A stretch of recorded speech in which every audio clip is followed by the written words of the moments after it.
Welcome to How to Shoot a Wedding Using Rotolight.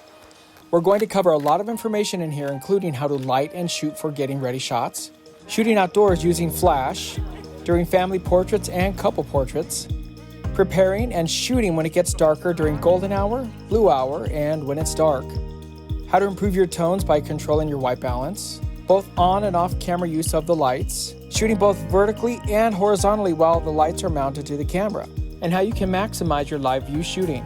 For this wedding, I used the Rotolight Aeos 2 and the Neo 3, both with the dome diffuser attachments. Have a question about what you see in this video? Drop a comment down below, give me a thumbs up, and hit that subscribe button. As we start the getting ready shots, we are challenged with creating shooting environments in sometimes cramped spaces. As a result, I use the Aeos 2 or Neo 3 during this time with just the dome diffuser. Using a larger modifier takes up valuable real estate in some of my weddings, and the dome diffuser really helps to soften light without dragging down the power output too much. I recommend using the light in continuous mode to make the shooting situation easier for your camera to acquire focus, especially for things like macro shots. During the ceremony, I almost always shoot natural light unless my client is getting married at night or in a very dark place, which pretty much never happens. Prior to this wedding, I've always used a large mono light for the formal family portraits because Rotolight didn't have a light bright enough to do it. So this was actually the first wedding where I used the Aeos 2 for these shots. I used the light in flash mode to maximize its power, and I was very impressed that not only was the light strong enough to illuminate everyone, but also that the spread was wide enough to hit all of the family members. For these shots, I used the dome diffuser on the Aeos 2. If it was a sunnier day, I would remove the dome, which would increase light output and spread. Do you want to learn how to shoot weddings with me? Come to a real wedding workshop. Go to my website, guys, JasonLanier.com. You can shoot a real wedding with me. Do it now. As we move into the reception time when there's still a good amount of ambient light out, I'm still going to be using the lights in flash mode. Not only because of increased power output, but also because it truly conserves battery life when you use the lights in flash mode versus using them as continuous lights. If I'm at the wedding by myself, I'll simply set the Aeos 2 up on a C-stand or light stand on the dance floor. If I have a helper, I'll have them hold or move the light as I shoot. I always love the detail shots at a wedding. This is a really cute one. Those are the slippers under the sweetheart table for the bride and groom. Lots of people ask how I do lighting at a wedding. This is the Aeos 2 lighting the sweetheart table, and that is a pretty good distance. And it's at only 40%, so with the dome on, so it just shows you what you can do. Many outdoor venues lack adequate lighting during things like toasts. This means our cameras struggle to acquire focus and we are constantly strobing the person giving the toast or the wedding couple.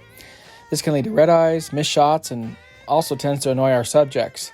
That's why I love using these lights.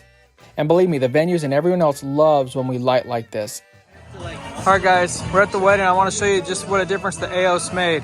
Go ahead, turn it on.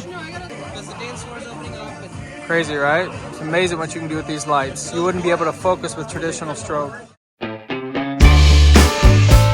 As we move into the later stages of the wedding, I tend to put the Aeos 2 to bed and bring out the Neo 3. Why? Because at this point the wedding tends to be moving pretty quickly with dancing, cake cutting, garter bouquet, etc. And having something small but powerful to use works perfectly. Lighting is critical at this stage of the wedding. Just check out the bad color cast that hits the couple when the Neo 3 is turned off. Wow. Check out the before and after production pics of the same scene with and without the Neo 3. Yikes! You really control your tones, my friends, when you control your lighting. In this video, you've seen me use the Aeos 2 as an off-camera light, and it's perfect for that. When you want to get into the fray with some on-camera lighting, or if you're by yourself, mount the Neo 3 to your camera and go to work. And on that note, one huge advantage that the Neo 3 has over a traditional strobe is that no matter if you shoot it horizontally or vertically, you get the same beautiful light pattern on your subjects. I used to hate this problem when I used a traditional on-camera flash. With the Neo 3, you never have to worry about that again. Beautiful light no matter which way you shoot. At this point, most of the world has gone mirrorless. Isn't it time to use a light that's made for live view? I use live view like crazy for dancing shots, and the Neo 3 makes it all come together seamlessly. All right, so we just finished up with this beautiful couple. What's it like having me shoot your wedding? Amazing. Incredible. You were so good. You made me feel so special and beautiful. I felt like a model. I feel like a model. You are. No, You I are a never model. could give. I could never model.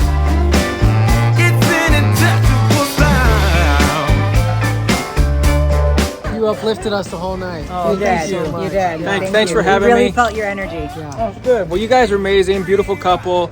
Super grateful to be here, and congratulations. Thank you. You did it. Oh, you are a professional.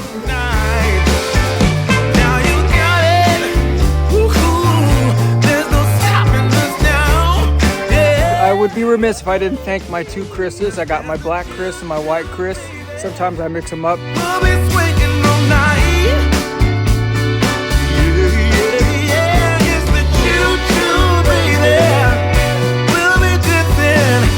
They really helped me out today. Super grateful to you guys.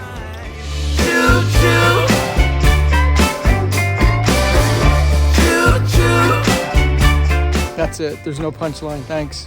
You're welcome. Thank you. They were waiting for the other shoe to drop. There is no other shoe.